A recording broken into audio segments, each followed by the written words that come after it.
Casi las 11 de la mañana, 18 grados la temperatura actual en el circuito Alto Valle Este. O sea, yo no salía afuera, pero cuando vine a la mañana estaba frío. Ahora parece que no, o por lo menos no está tan frío. Fresco. Bueno, contamos con la visita de la legisladora Gabriela Picotti. Gaby, ¿cómo estás? Bienvenida. Hola Nico, un gusto estar y compartir unos minutos con vos y con toda la audiencia.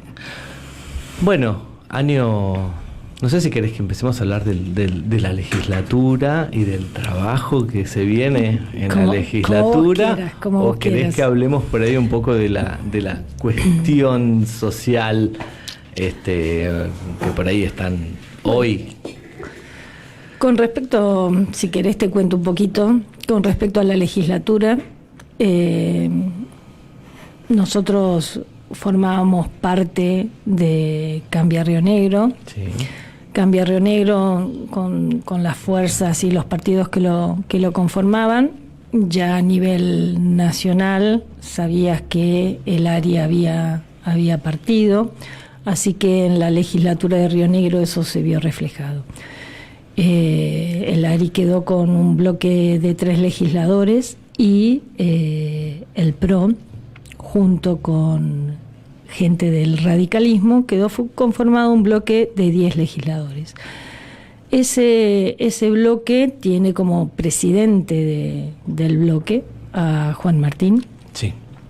Y internamente, partidariamente, sabemos que las cosas también tienen su disputa interna de diferentes formas de ver el partido y cómo llevar adelante las cosas, y ahí estamos con tanto como Tortorielo como Juan Martín, pero hasta ahora estamos los 10 con un pedido por hasta allí, ahora es un solo bloque de 10 hasta ahora. ¿Sí? Con respecto a eso, la legislatura para nosotros eso es muy bueno, porque dentro de las comisiones permanentes, con ese número de legisladores, podemos tener 2 legisladores por comisión. En mi caso, yo voy a integrar la Comisión de Salud, y que es Sociales, y Comisión Especial, pedí como comisión especial el IPROS, que es algo muy importante para todos los rionegrinos. La cobertura a través del IPROS es extremadamente importante. Bueno, seguramente como profesional de la salud conocés el funcionamiento del IPROS. Pero hay otra cosa también que para mí es muy importante, y todo esto habla de ser una oposición constructiva. Quien está al mando del IPROS actualmente es Marcela Ávila, que es conocida por todos nosotros, una persona extremadamente trabajadora y muy técnica y muy comprometida. Entonces, yo creo que es muy bueno que Marcela esté ahí, y yo muy gustosa voy a aportar mi granito de arena ahí. Bueno, ojalá pueda mantenerse esto de la no división de bloques, pero por ahí todo, no sé, a medida que arranque. ¿Cuándo comienzan las sesiones? Las ordinarias, el 1 de marzo. 1 de marzo. Eso no quita que hasta el 1 de marzo vos puedas llamar extraordinarias o ingresar proyectos. Ajá. A través de la Secretaría de la Legislatura, eso se puede hacer. ¿Estás trabajando o tenés pensado algo? Yo tengo pensado algunas cosas.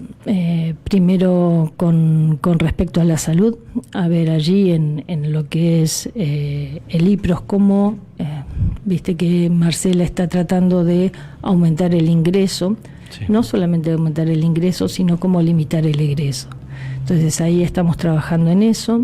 Otra para mí que es fundamental, que es el banco de drogas, sobre todo el banco de drogas oncológicas. Eso es algo que estamos trabajando con las chicas del grupo de Valquirias. ¿Por qué? Porque todo aquel paciente que empieza ese tipo de tratamientos y es interrumpido por falta de la medicación, es un tratamiento que vuelve para atrás. Entonces eso es fundamental.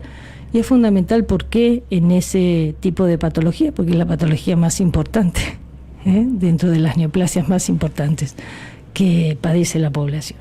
Entonces eso es una de las cosas en las cuales vamos a trabajar, y mucho.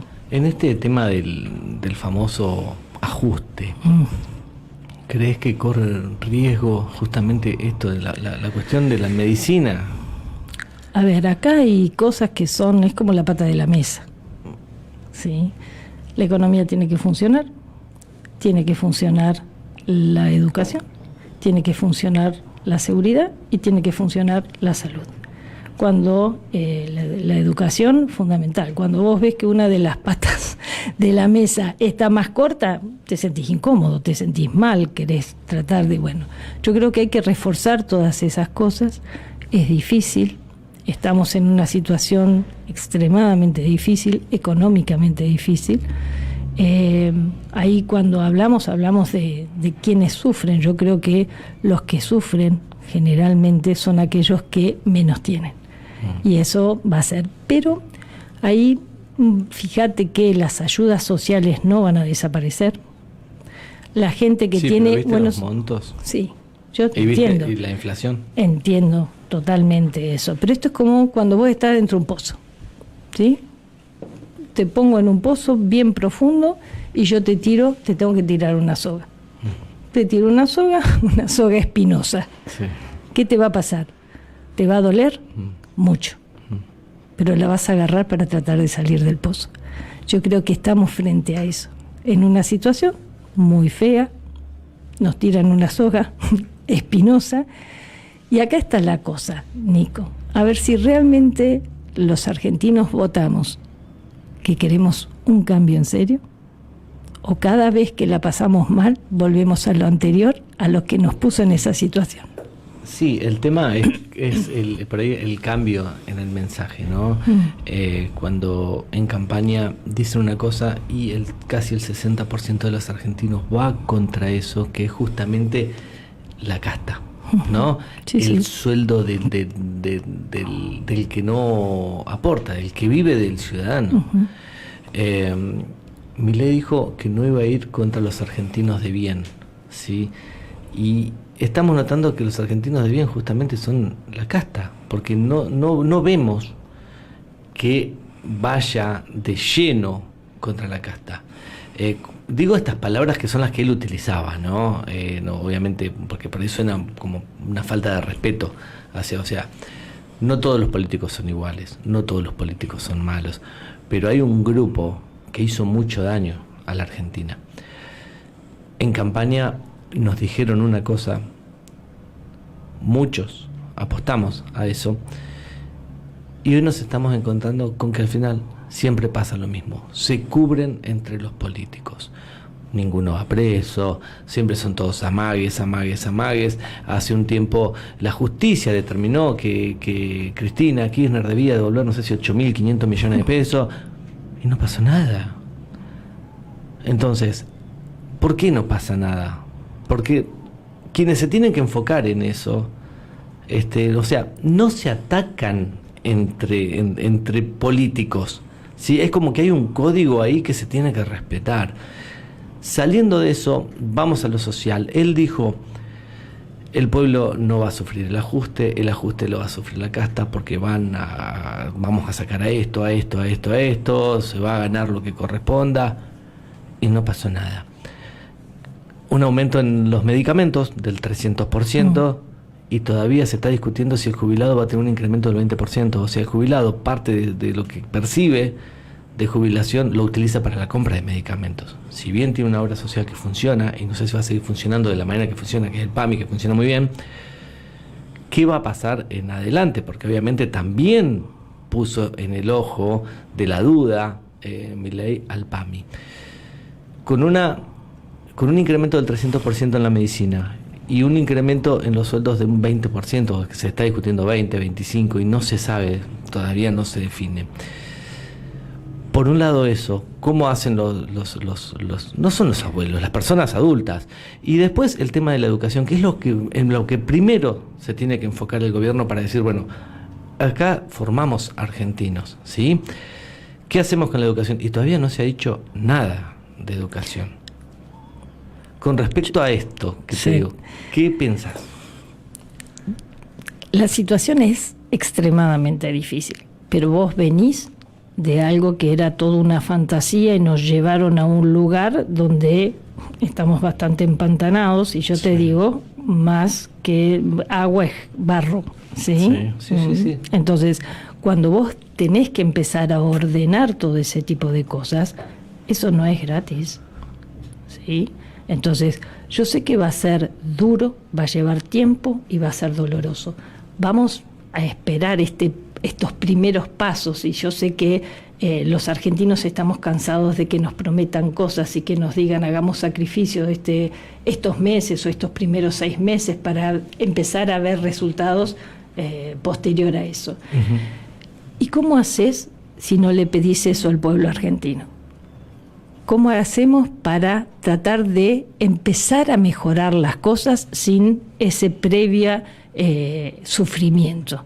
Sin que sufran las personas que realmente tienen menor llegada, menor poder adquisitivo. Esa gente que trabaja y que vive de su trabajo generalmente es la que más sufre, porque es la que va a perder el subsidio de la energía, la que va a perder el subsidio del gas. Todas esas personas que viven de su trabajo son las que más sufren.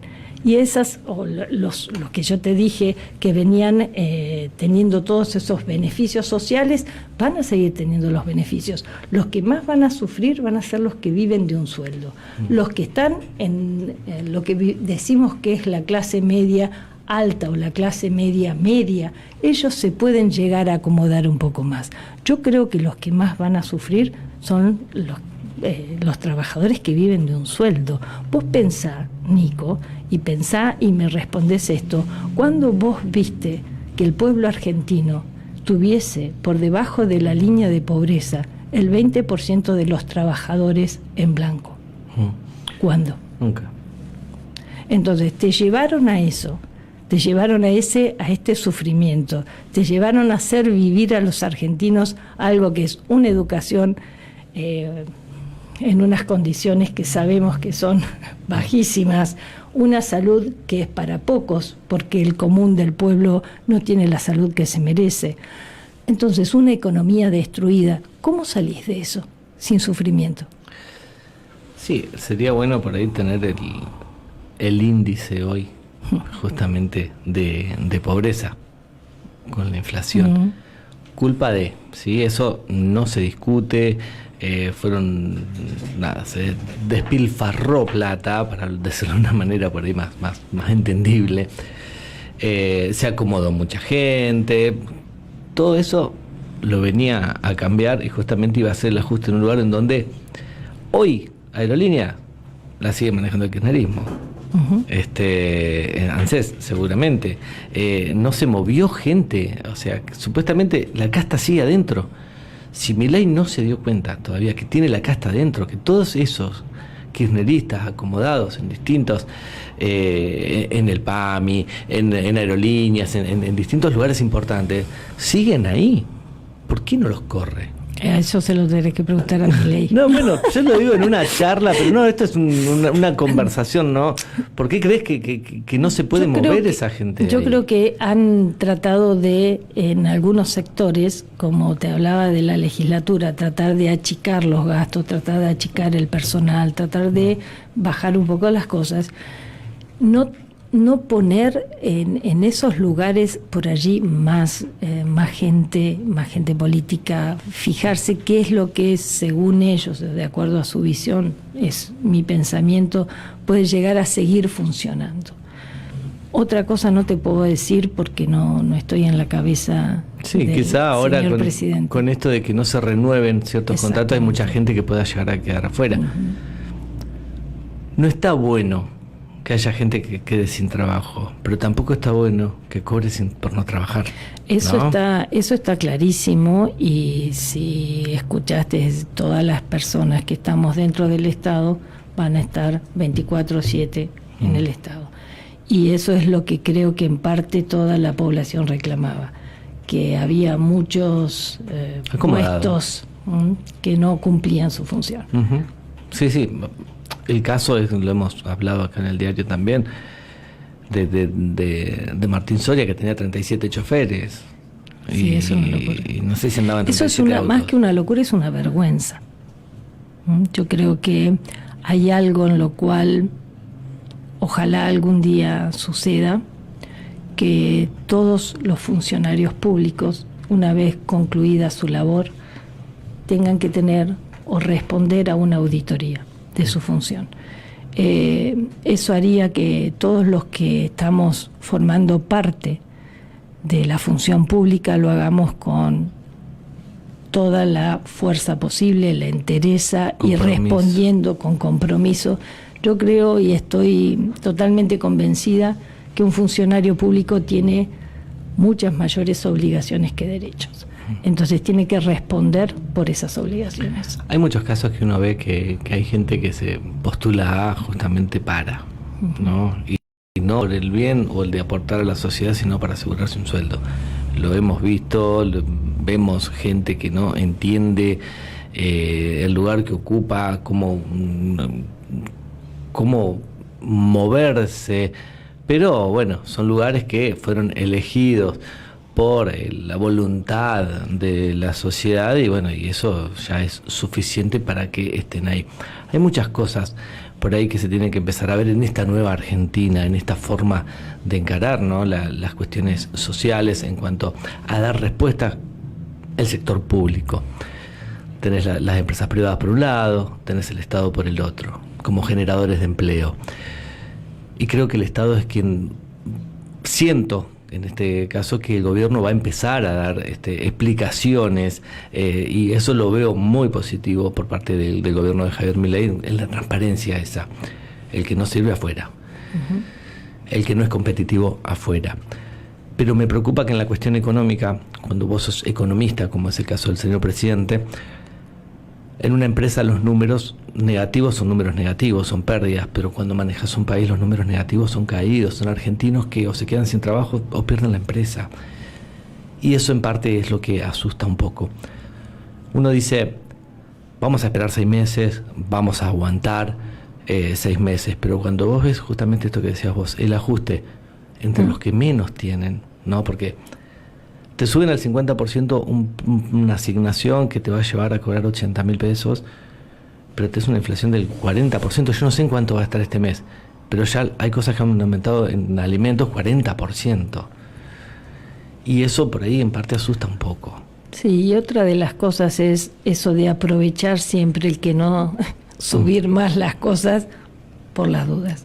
Sí. Y creo que también los argentinos tenemos que aprender un poquito a eso, ¿no? A tratar de regular el mercado en este sentido, chiquitito.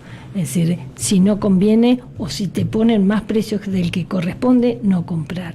Y eso es algo que tenemos que empezar a trabajar todos los argentinos, ¿no?